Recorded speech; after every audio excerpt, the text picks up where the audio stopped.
최근에 노키즈존이 이슈가 되고 있는 이유부터 좀 살펴보도록 할까요? 네, 최근에 노키즈존이 이슈가 된 건 국가인권위원회가 어떠한 권고 조치를 내렸기 때문인데요. 네, 제주도의 이탈리안 식당에서 네. 일정 연령 이하의 아동은 이제 영업장에 들이지 않겠다는 방침을 내세움으로 인해 가지고 네. 인권위원회에 이제 회부가 된 사건이 있습니다. 근데 이에 대해서 인권위원회는 노키즈존에 대한 시정 권고를 내리게 됨으로 인해서 사회적으로 파장을 불러일으켰습니다. 그렇군요.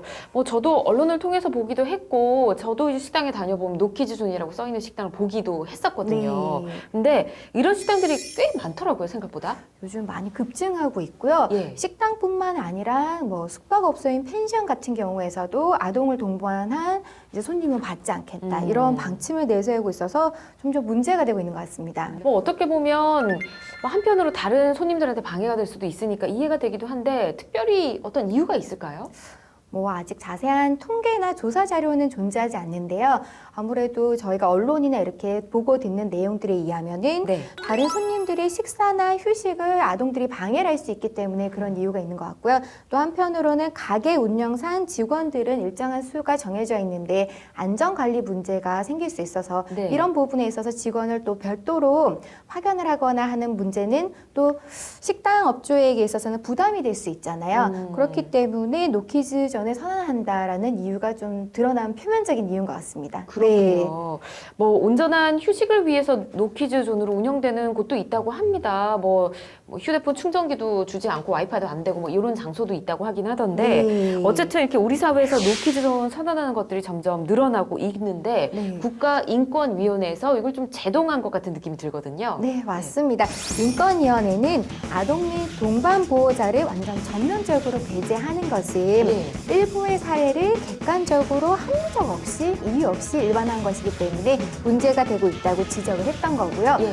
사실상 영업상의 어려움이 있을 수는 있습니다. 근데 그러한 영업상의 어려움이 있더라도 식당주는 이를 해소하기 위해서 손님들에게 아동 동반 보호자에 대한 안전조치 의무에 대해서 설명을 하거나 네. 그리고 그런 영업 방해가 되는 구체적인 사안을 제시하고 실질적으로 그 사례가 생겼을 경우에는 이제 영업장에서 퇴장 조치를 명하는 등 다른 방안이 있는데도 불구하고 이렇게 전면적으로 배제하는 것은 문제점이 있다고 지적을 했던 겁니다. 자, 우리가 지금까지 얘기했던 노키즈존과 함께 또 하나 발의된 것이 있었죠. 바로 알바 인권법인데, 자, 요건 어떤 내용을 포함하고 있는지 좀 들어볼까요? 사실 이 법안은 TV 인기 프로그램에서 이제 내용이 나왔었는데요. 네. 무한도전 보신 적 있으세요? 무한도전은 네. 뭐 너무나 유명한 네. 프로그램인데 네. 저는 알바 인권법 나온 그 회차는 못 봤어요. 아, 그러세요? 네. 지난 4월 이정미 의원이 무한도전에 출연을 해서 발의를 약속했던 법안입니다.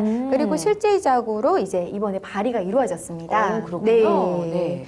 그래서 정확한 명칭은 산업안전보건법 일부 개정 법률안이고요. 이 개정 법률안의 내용을 살펴보면 고객을 직접 대면하거나 전화 등으로 상품의 판매 및 서비스를 근로자에게 제공하는 경우 고객에 의한 폭언, 폭력, 괴롭힘에 따른 장애를 예방하기 위해서 사용자는 해당 고객 등으로부터의 분리 및 업무 담당자 교체, 또한 업무의 일시적 중단 또는 전환, 휴식 시간의 연장, 해당 근로자에 대한 치료 및 상담 지원, 고객의 폭언, 폭력, 괴롭힘에 대응하고 이를 관리하는 부서를 설치, 운영, 해당 사업장의 근로자 보호에 대한 안내문 부착 등 조치를 취해야 한다면 이를 어길 경우에는 500만 원 이하의 과태료를 부과하게 되는 것을 골자로 하고 있습니다. 자세한 내용을 또 말씀을 해주셨는데 사실 그동안 이 아르바이트생에 대한 인권 문제가 꾸준히 제기되지 않았습니까? 뭐 다양한 피해 사례도 있었습니다. 구체적으로 어떤 일들이 있었죠? 예, 뭐 이미 다 잘 알고 계시는 것들입니다. 기본적으로 임금 체불 대표적으로 볼 수 있고요. 네. 뭐 최저임금